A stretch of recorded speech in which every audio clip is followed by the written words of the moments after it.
पाशविक अत्याचारों को झेलकर भी हम 80% तो हम ही हैं, और कौन है? ये हमारा देश है। आज भी हमारे मंदिर खड़े और मंदिर खड़े हो रहे हैं।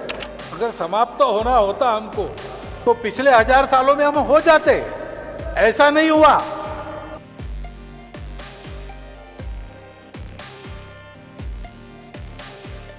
सामर्थ्य हमारे पास ऐसा है कि हमारे सामने खड़े रहने की ताकत किसी की नहीं है। जिनका डर कभी कभी हमारे मन में आ जाता है और उस डर के मारे कभी कभी हम भी उल जलूल बातें कह देते हैं, उल्टी सीधी बातें कर लेते हैं।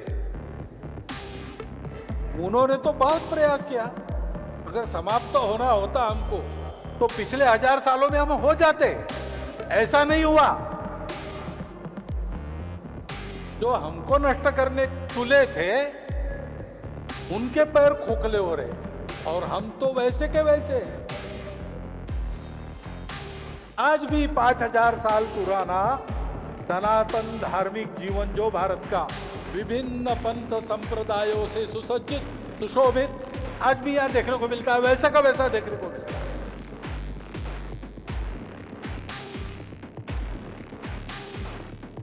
अपने देश में आज की स्थिति ऐसी ही है। हमारे पास कोई कमी नहीं है किसी बात की। इस देश में अभी भी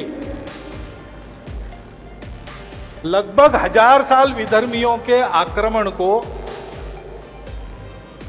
पाशविक अत्याचारों को झेलकर भी हम 80% तो हम ही हैं, और कौन है?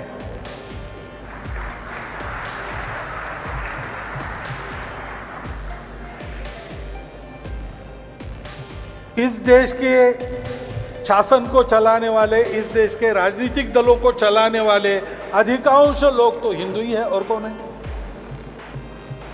शासकीय कर्मचारियों में अधिकांश तो हिंदू है, और कौन है?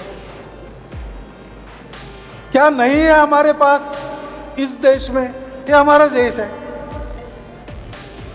आज भी हमारे मंदिर खड़े और मंदिर खड़े हो रहे हैं।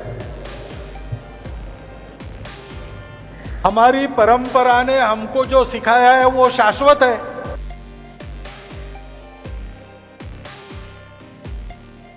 ये प्रकृति का, हमारे देश का, हमारे समाज का, मानवता का श्रृंगार है विविधता। उसको स्वीकार करते हैं हम।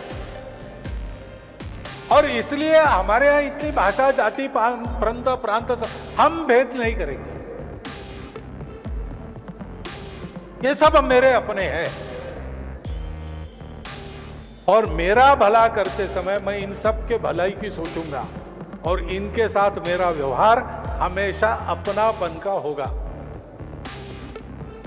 ये आचरण करने की आवश्यकता है। इसका आचरण शुरू करना, एकदम करना संभव भी नहीं होगा आपको।